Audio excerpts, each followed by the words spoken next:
পাবনায় চাঁদাবাজির অভিযোগে দ্রুত বিচার আইনে দায়ের করা মামলায় সাবেক ডেপুটি স্পিকার শামসুল হক টুকুর জামিন নামঞ্জুর করে কারাগারে পাঠিয়েছেন বিচারক। সোমবার বিকেলে পাবনার সিনিয়র জুডিশিয়াল ম্যাজিস্ট্রেট আদালত ১ এর বিচার মুস্তাফিজুর রহমান এই আদেশ দেন। এর আগে বিকেল ৪টার দিকে তাকে কারাগার থেকে পুলিশের প্রিজন ভ্যানে আদালতে নেওয়া হয়। সেখানে শামসুল হক টুকুর জামিনের আবেদন করেন তার আইনজীবী। উভয় পক্ষের শুনানি শেষে জামিন নামঞ্জুর করে তাকে কারাগারে পাঠানোর আদেশ দেন বিচারক।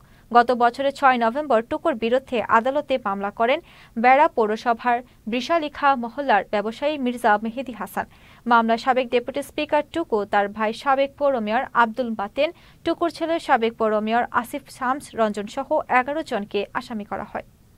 এই মামলায় যেটা প্রকৃত বিষয়টা তুলে ধরা হয়েছে যে বেড়াতে এই অভিযোগকারীর মার্কেট জায়গা এনারা জোরপূর্বক দখল করে নিয়েছে এবং তার কাছে চাঁদা দাবি করেছে।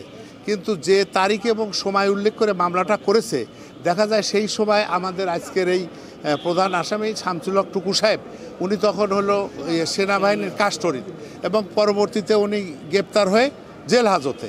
অতএব এই একটা ভিত্তিহীন মামলা, এ মামলার কোনো সত্যতা, প্রাথমিক সত্যতা নাই, কিচ্ছু নাই।